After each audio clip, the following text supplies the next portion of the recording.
जय हिंद, वंदे मातरम। प्यारे साथियों, आ चुके हैं एक और ज़बरदस्त नई भर्ती के साथ। यह है राजस्थान रोडवेज कंडक्टर भर्ती 2025। जी हाँ, राजस्थान रोडवेज में कंडक्टर भर्ती जो 500 पदों पर नोटिफिकेशन जारी हुआ है, उसके फॉर्म शुरू हो चुके हैं। उसकी वीडियो अलग से हमने बना दी है पूरी जानकारी के साथ। अब हम इस वीडियो में बात करेंगे कैटेगरी वाइज पदों की, कि सब 500 पद तो हैं, टोटल हैं ये तो 500 पद, लेकिन सब जनरल का कितना, OBC, MBC, EWS, SC, ST, दिव्यांग, खिलाड़ी, विधवा, एक्स सर्विसमैन, इनके अलग अलग पद कितने कितने हैं वो बताओ। तो उसी की बात हम करेंगे, पूरी की पूरी जानकारी के साथ समझेंगे।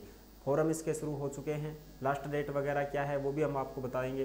तो अभी तक आप नहीं जुड़े हैं चैनल से तो विश्वास के साथ आप यूट्यूब चैनल को सब्सक्राइब कर सकते हैं, क्योंकि यहाँ पे आपको सभी भर्तियों की जानकारी दी जाती है और अच्छे प्रकार से आपको समझाया जाता है। तो चलो शुरू करते हैं। मैं राजेश गुजर स्वागत करता हूँ आप सभी का एक और नई वीडियो में। आओ जी, फटाफट से हम इस भर्ती के ऊपर बात करते हैं और पूरी जानकारी को देखते हैं। ये है राजस्थान परिचालक भर्ती 2025 रोडवेज कंडक्टर की भर्ती। आगे भाई रोडवेज कंडक्टर की सरकारी नौकरी 500 पदों पे परीक्षा दो और फिर नौकरी लागो और बस में आराम से घूमो। ठीक, आराम से टूर करो, टिकट दो, पैसे लो। ठीक है जी। कैटेगरी वाइज कितने कितने पद हैं वो देखेंगे। General, OBC, EWS, MBC, SC, ST, दिव्यांग, विधवा, खिलाड़ी, एक्स सर्विसमैन। फॉर्म शुरू हो चुके हैं। पदों की संख्या 500 है। और ये देखो पूरी जो भी छोटी सी अपडेट और दे देता हूँ मैं आपको। चतुर्थ श्रेणी में तो लगा ही दो फार्म सारा ही, सोचो ही मना। 53,749 पद। आवेदन शुरू होगा 21 मार्च से 19 अप्रैल लास्ट डेट। सितंबर में परीक्षा होगी। 10वीं पास की नौकरी है ये, तो इसमें तो लगाए दो। उसके बाद आ गए कंडक्टर लाइसेंस और कंडक्टर भर्ती। 500 पदों पर यह भर्ती है। 27 मार्च से फॉर्म शुरू हो चुके हैं। अंतिम तिथि 25 अप्रैल रहेगी। योग्यता 10वीं पास, लाइसेंस, बैज। यानी कि लाइसेंस और बैज, कोई बैज अलग से नहीं होता है, लाइसेंस में ही बैज होता है। जैसे मैं दिखाऊं मेरा लाइसेंस कंडक्टर का, देखो ये अलग अलग होते हैं भाई। कोई ये सोचे कि साहब ड्राइवर वालों से अलग होके, तो ड्राइवर का लाइसेंस ये अलग होता है। ये मेरा अलग है, देखो, Indian union driving licence issued by government of Rajasthan. ये है मेरा ड्राइवर का लाइसेंस जो LMV है। 4 व्हीलर, ब्रेजा चलाऊं, चाहे बलेनो चलाऊं, चाहे बुलेरो चलाऊं, ये है मेरे पास। और ये होता है कंडक्टर का, जिस पे लिखा होता है इंडियन कंडक्टर्स लाइसेंस, ये होता है कंडक्टर का लाइसेंस। ठीक है, इस पे यहाँ पे लिखा होता है बैज नंबर, यही है बैज। ठीक है, बैज नंबर होते हैं, बैज नंबर, बैज अलग से नहीं है, लाइसेंस में ही लिखा रहता है बैज नंबर। तो अगर आपके पास ये कंडक्टर का लाइसेंस है तो आप फॉर्म भरने के हकदार हैं, आप फॉर्म भर सकते हैं। ठीक है जी। और इनकी वैलिडिटी भी 3 साल ही रहे। मेरी बनी मई 2022 में बने मेरो, और मई 2025 को वैलिडिटी ख़त्म हो जाएगी। तो भर्ती तो आ गई अब मार्च अप्रैल में ही। मेरे तो मई में रद्द हो जाएगा, नहीं तो मारा जा। अब इसकी जो परीक्षा होगी वो 22 नवंबर को होगी। चलो अब कैटेगरी वाइज पदों की बात करते हैं फटाफट से नोटिफिकेशन के माध्यम से। अन्य तो उधर लूँ मैं लाइसेंस आन दो। ठीक साहब, और पूरी जानकारी दे रखी है, लाइसेंस कैसे बनता है, कहाँ बनेगा, सारी चीज़ें बता रखी है। मैंने अलग से वीडियो डाल रखी है यूट्यूब पर, तो सर्च कर लो या बोल के कंडक्टर लाइसेंस कैसे बनवाए, ओमवीर रोजगार वीडियो आ जाएगी, उन्हें देख लीजिए। और भी बना देंगे अगर थारी डिमांड हुई तो, और भी बना देंगे वीडियो। परिचालक सीधी भर्ती परीक्षा 2024 जो 500 पदों पर भर्ती है, ये आप देख सकते हैं। ये है राजस्थान राज्य पथ परिवहन निगम RSRTC, इसकी भर्ती आ गई सब रोडवेज की। जो 500 पद हैं टोटल, नॉन TSP का 454 और TSP का 46 पद। तो इन पदों को हम कैटेगरी वाइज देखेंगे, कितने कितने पद हैं तुम्हारे। ठीक है जी, बिल्कुल साहब। फॉर्म इसके शुरू हो चुके हैं। ऑनलाइन आवेदन ई-मित्र के माध्यम से फॉर्म भर सकते हो साहब। OTR है, अगर किसी ने 1 टाइम रजिस्ट्रेशन करवा रखा है तो फीस भी नहीं लगेगी। अरे इन्हें छोटो करो भाई ते। हाँ, अब चलो ये आ गए अपने पद, ये आ गए अपने पद। कैटेगरी वाइज पदों की संख्या देखेंगे जो आप यहाँ पे देख सकते हैं। ये है नॉन TSP के पद। अब इसमें देखो टोटल कितने हैं साहब, 454 तो इसके हो गए। ठीक है जी, और ये तुम्हारे दिव्यांगों के हो गए, और नॉन TSP के ये 46 हो गए। तो हम पहले 454 को देख लेते हैं। ठीक है जी, और ये लो साहब, दोनों ही देख लेंगे इसमें। देखा भाई, ये लो साहब दोनों को एक साथ देखेंगे। तो अब ये देखो 454 को देखते हैं। ये जनरल का मतलब है सामान्य कैटेगरी जनरल वाले।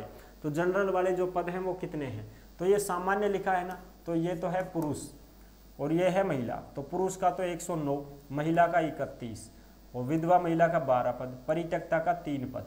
ये तो हो गए तुम्हारे जनरल कैटेगरी के पद। 500 में से ये पद हैं तुम्हारे पूरी भर्ती में, पूरी भर्ती 500 पद आप, हाँ साहब, तो उसमें जनरल कैटेगरी के जो पद हैं वो पुरुष के 109 हैं बस, और महिला का 31, विधवा का 12, परित्यक्ता का 3।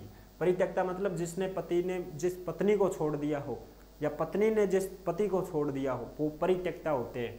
ठीक है, अब है अनुसूचित जाति SC। SC में पुरुष का तो 56, महिला का 17, विधवा का 6, परित्यक्ता को 1। फिर है ST। ST में पुरुष का 38, महिला का 11 पद, विधवा का 4 पद, परित्यक्ता को 1 पद। फिर है OBC। OBC में पुरुष का 67 पद, महिला का 19, विधवा का 8, परित्यक्ता का 1 पद।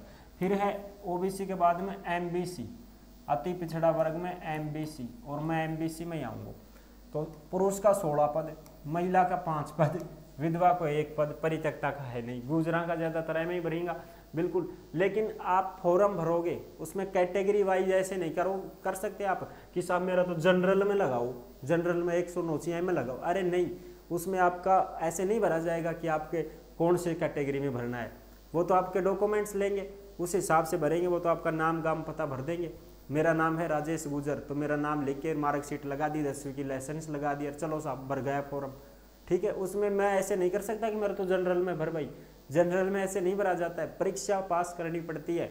अगर मैं जनरल फाइट करता हूँ तब मेरा जनरल में नंबर आ जाता है, नहीं तो फिर वो फॉर्म तो मेरा MBC से ही भरा जाएगा।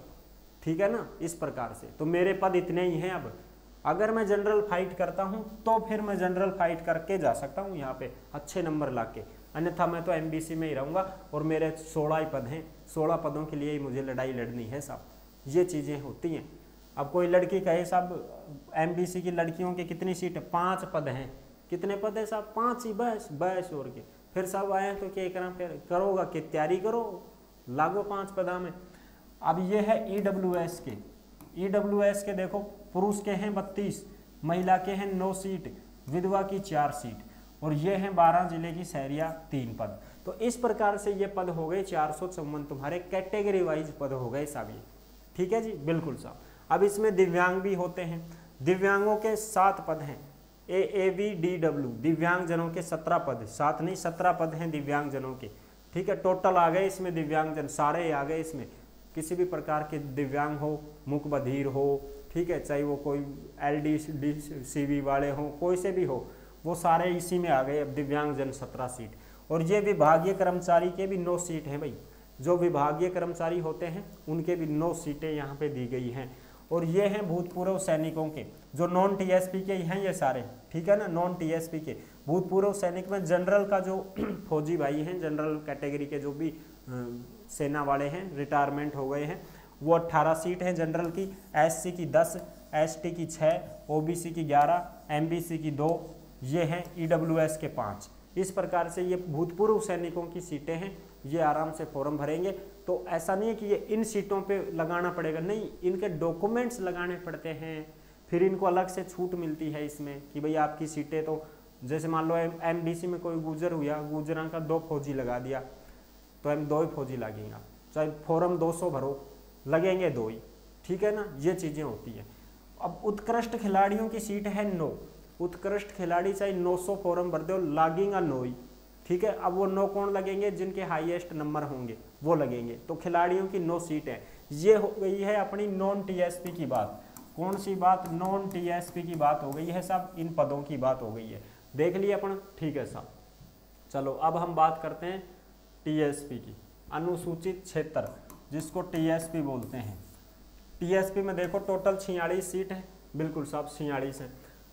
अब ये कौन सा है साहब, सामान्य, जिसको हम जनरल बोलते हैं। जनरल में पुरुष के हैं 17 पद, महिला के 5 पद, विधवा का 1 पद, हो गया सामान्य, बिल्कुल। ये है SC, SC में पुरुष के 2 ही पद हैं बस, और कोई पद नहीं है। फिर ये है ST, ST में देखो पुरुष के 15, महिला के 5, विधवा महिला का 1 पद। ये है तुम्हारे TSP क्षेत्र के। ठीक है, और TSP क्षेत्र में कौन कौन आते हैं, TSP क्षेत्र में वो एरिया आता है अपना राजस्थान का पश्चिमी एरिया। ठीक है ना, राजस्थान का दक्षिणी एरिया, जैसे भाई जो डूंगरपुर, बांसवाड़ा, और तुम्हारे सिरोही, ये सारे ज़िले उसमें शामिल हैं। ठीक है, उदयपुर, डूंगरपुर, बांसवाड़ा, ये सारे। तो ये आ गया टीएसपी। अब टीएसपी में भी दिव्यांग हैं, बिल्कुल है भाई, दिव्यांग तो हर जगह पाए जाते हैं, अपने पूरे राजस्थान में है, पूरे देश में है दिव्यांग तो हैं, पूरी पृथ्वी पर मिलेंगे दिव्यांग तो इनमें भी पद हैं भाई, दिव्यांगों के भी पद हैं, 2 पद हैं दिव्यांगजनों के। और यहाँ पे भूतपूर्व सैनिकों के भी पद दे रखे हैं टीएसपी में, जनरल का 2, एससी का 2, बस, खिलाड़ी वगैरह कोई पद नहीं है भाई। तो ये हो गई तुम्हारी कैटेगरी वाइज पदों की संख्या। ठीक है साहब, इस प्रकार से आप यहाँ पे देख सकते हैं। और भाई जो भी दिव्यांगजन हैं वो अपना सर्टिफिकेट लगाएंगे, जो भी भाई विधवा महिलाएं हैं वो अपने पति का मृत्यु प्रमाण पत्र लगाएंगी, वो तैयार रखो अपने डॉक्यूमेंट्स। ठीक है साहब, तो ये हो गई पूरी की पूरी जानकारी जो मैंने आपको अच्छी प्रकार से समझा दी है।